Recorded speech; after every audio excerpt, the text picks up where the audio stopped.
Hello guys! So for today's video is isi-share ko sa inyo if paano ba kayo mag-check ng property if ito ba ay bahain, if nasa hazard area ba siya, if malapit ba siya sa landslide area or sa fault line. So yan. So alam nyo guys, di ba yung nangyari itong mga nakaraang araw is nagkaroon po ng bagyo and nakita natin napakaraming mga properties around Metro Manila, hindi lang sa Metro Manila, sa mga province ang lumubog sa baha. Yung iba, lumubog talaga yung first floor. Yung iba, umabot na hanggang bubong. Yung mga kotse, yung mga napundar nila sa mga property nila is back to zero, unfortunately. So, for today's video guys, is isi-share ko sa inyo yung info kung paano nyo ba ma-check yung mga property before you buy a property. So, yun guys. I will make an example.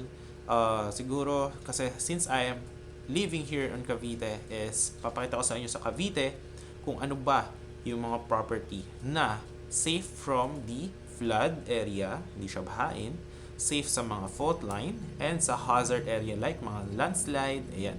So, ayun po yung share ko today. And for that is, you could actually check it here. You could go on the website ng NOAA project. Ito po is project ni Benigno Aquino before. Unfortunately is na-defunded na po siya. Hindi na siya na-funded after 2017. But it's still a good app. Actually, you could check it out on the website. Maganda pa din siya. So from there, you could get an info and idea if yung area ba na bibilin mong property. Isa-search nyo lang doon, ito-type nyo lang if bahain ba siya. So, ipupunta ka na kayo sa app. So, please check this one. So, ayan guys, ito-type lang natin dito sa Google is Project NOAA. Ayan. Then, let's just click that one. Ayan.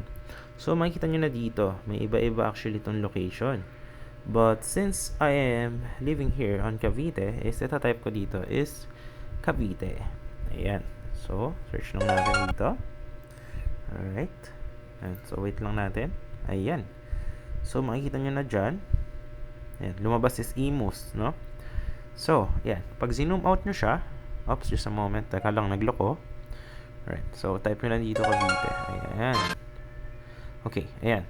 So, kapag check nyo po yan dyan, makikita nyo na yung high hazard level. Ayan, may mga red, di ba? Makikita nyo. Medium, low is yung yellow. Ayan, nakita nyo sa may mga binahado sa news. Ayan, Manila, Pasay, di ba? Ayan sa may mga Valenzuela, Caloocan, di ba? Mga bahain. Kasi malapit siya sa dagat. Ayan, yung Parañaque, Las Piñas. Ayan So, high yung kanyang risk for flooding. Ayan, hazard area siya. But, if you will check it here, yung ibang subdivision naman dito sa may Makati, ayan Tsaka QC is hindi siya binabaha. Ayan, sa Marikina, makikita nyo, di ba? Grabe yung baha dyan. Nung news, talagang umaapaw yung river, which is kasi malapit sila sa river and hazard area siya. Ayan, makikita nyo naman dito sa may map. Ayan. So, if you are looking for a property, I highly suggest i-check nyo muna to before you consider buying one. Kasi, sa future, is syempre, maapektuhan yung ating lifestyle. Kasi kung malubog yung house mo, buong bahay mo, mga pinundar mo dun, is mahirap po.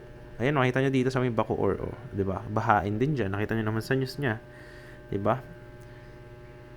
Which is ako actually from Bacoor din ako. I grew up at Bacoor. Ayan. So, makikita nyo dito, ayan Ayan. So, yung iba dito, may mga subdivision, hindi siya bahain. Ayan. Tapos, yun dito guys, sa may Dasma. Ayan, sinasuggest ko siya. Mas affordable pa yan, malapit din sa Manila. Ayan, mataas yan, hindi siya binabaha. Malapit lang din sa expressway and hindi ganun kamahal yung presyo.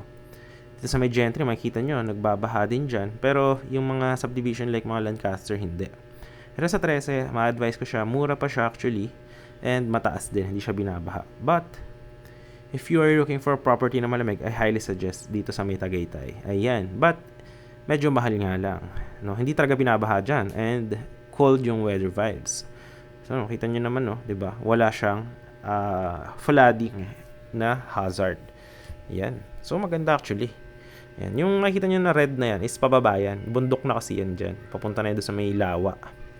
Dito sa may Silang, if you have budget, mas mura siya, malapit sa Calax. Ayan. So, I highly suggest din yan. Okay din yung area na yan. But if you want, you could also buy here in Amadeo. Wala siyang flooding and malayo siya sa mga hazard zones. Ayan. Dito rin sa Mendez guys is affordable din siya and malamig din. Same weather ng Tagaytay. Ayan. So yung indang medyo malayo na yun sa Tagaytay.